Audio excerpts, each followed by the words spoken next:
اسی طرح جو لوگ روزہ کو کھا جاتے ہیں انہیں جہنم میں الٹا لٹکا کر ان کے منہ کو چیرا جائے گا۔ اس کے بارے میں حضرت ابو امامہ باہلی کہتے ہیں کہ میں نے رسول اللہ صلی اللہ علیہ وآلہ وسلم کو فرماتے ہوئے سنا کہ میں سویا ہوا تھا اور میرے پاس 2 آدمی آئے۔ انہوں نے مجھے بازوؤں سے پکڑا اور مجھے ایک مشکل چڑھائی والے پہاڑ پر لے آئے اور دونوں نے کہا اس پہاڑ پر چڑھ جائیں۔ میں نے کہا میں چڑھ نہیں سکتا۔ انہوں نے کہا کہ ہم آپ کے لیے سہولت پیدا کر دیں گے۔ بس میں پہاڑ پر چڑھ گیا، حتیٰ کہ پہاڑ کی چوٹی پر جب میں پہنچ گیا جہاں میں نے شدید چیخ و پکار کی آوازیں سنی تو میں نے پوچھا کہ یہ آوازیں کیسی ہیں؟ انہوں نے بتایا یہ جہنمیوں کی چیخ و پکار ہے۔ پھر وہ میرے ساتھ آگے بڑھے جہاں میں نے کچھ لوگوں کو الٹے لٹکے ہوئے دیکھا کہ جن کے منہ چیرے جا رہے تھے اور ان کے منہ سے خون بہہ رہا تھا۔ میں نے پوچھا کہ یہ کون لوگ ہیں جنہیں اس طرح ان کے منہ چیرنے کی سزائیں دی جا رہی ہیں؟ تو انہوں نے جواب دیا کہ یہ وہ لوگ ہیں جو روزہ وقت سے پہلے افطار کر لیا کرتے تھے۔ اسے ابن خزیمہ اور ابن حبان نے بھی روایت کیا ہے۔ اسی طرح علم دین یعنی قرآن اور حدیث چھپانے والے لوگ بھی جہنم میں انہیں آگ کی لگام پہنائی جائے گی۔ اس کے بارے میں حضرت ابو ہریرہ کہتے ہیں کہ رسول اللہ صلی اللہ علیہ وآلہ وسلم نے ارشاد فرمایا جس شخص سے دین کا مسئلہ پوچھا گیا اور اس نے دین چھپایا قیامت کے روز اسے آگ کی لگام پہنائی جائے گی۔ اسے ترمذی نے بھی روایت کیا ہے۔ اسی طرح جو لوگ دوغلا پن اختیار کرتے ہیں تو قیامت کے دن ان کے لیے بھی اللہ نے کڑی سزا رکھی ہے، یعنی ان لوگوں کی زبانیں کاٹ ڈالی جائیں گی۔ اس کے بارے میں حضرت عمار رضی اللہ عنہ کہتے ہیں کہ رسول اللہ صلی اللہ علیہ وآلہ وسلم نے ارشاد فرمایا کہ جس نے دنیا میں دورہ پن اختیار کیا اس کے لیے قیامت کے روز آگ کی 2 زبانیں ہوں گی۔ اس حدیث کو ابو داؤد نے بھی روایت کیا ہے۔ اسی طرح جھوٹی افواہیں پھیلانے والے شخص کو جبڑے نتنے اور آنکھیں گدی تک ان کی چھری سے چیرنے کی سزائیں ملتی رہیں گی، اور جو زانی مرد اور زانی عورتیں ہیں ان کو ننگے بدن ایک ہی تندور میں جلنے کی سزا مسلسل ملتی رہے گی۔ اور اسی طرح جو سود خور ہیں ان کو خون کی ندی میں غوطے کھانے اور پتھر نکلنے کی سزائیں ملیں گی۔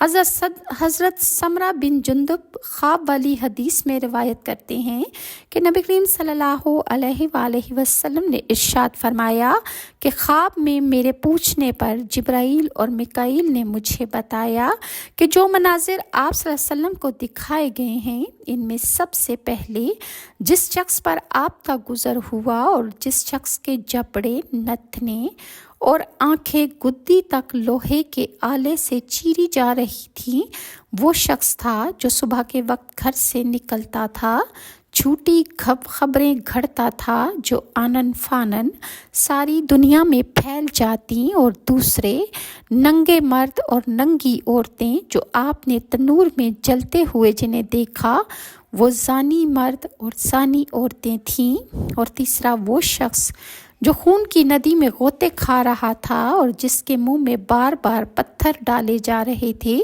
یہ وہ شخص تھا کہ جو دنیا میں سود کھاتا تھا۔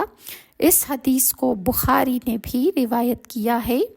اسی طرح وہ عورتیں اور مرد کے جو میت پر نوحہ اور بین کرتے ہیں ان لوگوں کو قیامت کے دن گندھک کا پاجامہ اور کھجلی کا کرتا پہنایا جائے گا۔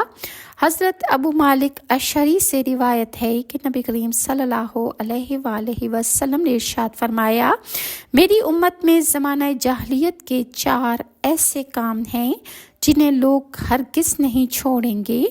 نمبر 1 اپنے حسب پر فخر کرنا، دوسروں کے حسب پر تانا زنی کرنا، تاروں سے بارش طلب کرنا اور مرنے والوں پر بین کرنا۔ نیز رسول اللہ صلی اللہ علیہ وسلم نے ارشاد فرمایا، بین کرنے والی عورت اگر مرنے سے پہلے اپنے اس عمل سے توبہ نہیں کرے گی تو اسے روز قیامت کھڑا کر کے گندھک کا پاجامہ اور کھجلی یعنی خارش کر زدہ کرتا پہنایا جائے گا۔ اس حدیث کو مسلم نے بھی روایت کیا ہے۔ اسی طرح جو لوگ قرآن کو پڑھتے ہیں اور پھر پڑھ کر بھلا دیتے ہیں اور عشاء کی نماز پڑھے بغیر سو جاتے ہیں، ان کو جہنم میں مسلسل ان کے سر پتھروں سے کچلے جانے کی سزائیں انہیں ملیں گی۔ حضرت سمرہ بن جندب خواب والی حدیث میں روایت کرتے ہیں کہ خواب میں میرے پوچھنے پر نبی کریم صلی اللہ علیہ وآلہ وسلم نے فرمایا، جبرائیل اور میکائیل نے مجھے بتایا کہ جو مناظر آپ کو دکھائے گئے ان میں سے سب سے پہلا شخص کہ جس پر آپ کا گزر ہوا اور جس کا سر پتھر سے کچلا جا رہا تھا، یہ وہ شخص تھا کہ جس نے دنیا میں قرآن سیکھ کر بھلا دیا اور فرض نماز پڑھے بغیر سو جایا کرتا تھا۔ اس حدیث کو بخاری نے بھی روایت کیا ہے۔ حدیث شریف میں یہ بھی وضاحت ہے کہ فرشتہ آدمی کے سر پر پتھر مارتا ہے تو سر کچلنے کے بعد پتھر دور لڑک جاتا ہے۔ جب فرشتہ پتھر لے کر واپس آتا ہے تو اللہ کے حکم سے جس کے سر کو کچلا گیا تھا اس کا سر پہلے کی طرح صحیح سالم ہو جاتا ہے اور فرشتہ پھر پتھر مار کر اس کا سر کچل دیتا ہے۔ اس کو یہ سزا مسلسل ملتی رہے گی۔ اور اسی طرح وہ لوگ کہ جو دوسروں کو عمل کرنے کی تلقین کرتے ہیں اور خود اس پر عمل نہیں کرتے، ان کے لیے جہنم میں کیا سزا ہوگی؟ اس کے بارے میں حضرت اسامہ کہتے ہیں کہ میں نے رسول اللہ کو فرماتے ہوئے سنا ہے کہ قیامت کے روز ایک آدمی لایا جائے گا اور اسے آگ میں ڈال دیا جائے گا کہ اس شخص کی انتڑیاں پیٹ سے باہر آگ میں ہوں گی اور وہ شخص اپنی انتڑیوں کو لیے اس طرح گھومے گا کہ جس طرح گدھا کولہو کی چکی کے گرد گھومتا ہے۔ اہل جہنم اس کے ارد گرد جمع ہو جائیں گے اور اس سے پوچھیں گے، اے فلاں شخص، تمہارا یہ حال کیسے ہوا ہے؟ کیا تم ہمیں نیکی کرنے اور برائی سے باز رہنے کی نصیحت نہیں کیا کرتے تھے؟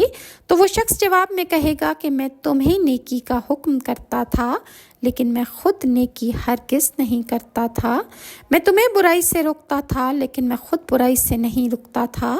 اس حدیث کو بخاری نے بھی روایت کیا ہے۔ اور اسی طرح وہ لوگ کہ جو خودکشی کرتے ہیں اور مرنے کے بعد بھی جہنم میں انہیں مسلسل اسی طرح خودکشی جس طریقے سے وہ کریں گے اسی طریقے سے انہیں مسلسل موت دی جاتی رہے گی۔ اس کے بارے میں بخاری میں حضرت ابو ہریرہ سے روایت ہے، آپ نے فرمایا کہ نبی کریم صلی اللہ علیہ وسلم نے ارشاد فرمایا کہ جو شخص اپنا گلا گھونٹ کر مرے وہ جہنم میں بھی اپنا گلا گھونٹتا رہے گا، اور جو شخص تیر، خنجر یا کسی بھی آلے سے اپنی جان لے گا اور اپنے آپ کو ختم کر ڈالے گا تو جہنم میں بھی وہ اپنے آپ کو اسی اوزار کے ساتھ مارتا رہے گا اور بار بار اس کی موت واقع ہوتی رہے گی۔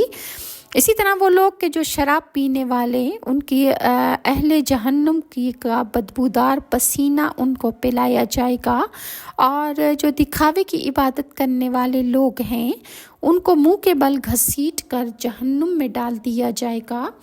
اور اس کے علاوہ جو لوگ غیبت کرنے والے ہیں جہنم میں وہ اپنا کیا حال کریں گے؟ حضرت انس بن مالک کہتے ہیں کہ رسول اللہ صلی اللہ علیہ وآلہ وسلم نے ارشاد فرمایا، معراج کے دوران میرا گزر ایسے لوگوں پر ہوا کہ جن کے ناخن سرخ تانبے کے تھے، جن سے وہ اپنے چہروں اور اپنے سینوں کو نوچ نوچ کر زخمی کر رہے تھے۔ میں نے پوچھا، اے جبرائیل، یہ کون لوگ ہیں؟ حضرت جبرائیل نے ارشاد فرمایا کہ یہ وہ لوگ ہیں جو دوسروں کا گوشت کھاتے تھے، یعنی لوگوں کی ان کی پیٹھ پیچھے برائی کیا کرتے تھے اور لوگوں کی عزتوں سے کھیلتے تھے۔ یہ وہ لوگ ہیں جو اپنے سینے اور اپنے گوشت کو چھیل رہے ہیں اور ان کے ناخن اللہ کے حکم سے تانبے کے ہو چکے ہیں۔ اس حدیث کو ابو داؤد نے بھی روایت کیا ہے۔ اور اس کے بعد مزید نیکسٹ ویڈیو میں آپ کے ساتھ شیئر کروں گی کہ کافروں کا کیا کیا انجام ہوگا، ان کے کن کن گناہوں کی وجہ سے۔ مثلا رسول اللہ صلی اللہ علیہ وسلم کو جن لوگوں نے جادوگر کہا یا جن لوگوں نے آپ کی مذاق اڑائی، ان لوگوں کے ساتھ اللہ تعالیٰ کیا سلوک کرے گا اور ان کو کس قسم کی سخت سزائیں دی جائیں گی۔ اور اس کے علاوہ جو لوگ جنہوں نے بت بنائے اور جنہوں نے تصویر بنائی، تصویر کشی کرنے والوں کا کیا حال ہوگا، انشاءاللہ میں آپ کے ساتھ نیکسٹ ویڈیو میں شیئر کروں گی۔ اور اللہ تعالیٰ سے میری دعا ہے کہ اللہ تعالیٰ آپ کو اور مجھے تعلیمات محمدیہ صلی اللہ علیہ وآلہ وسلم پر عمل پیرا ہو کے زندگی گزارنے کی توفیق عطا فرمائے۔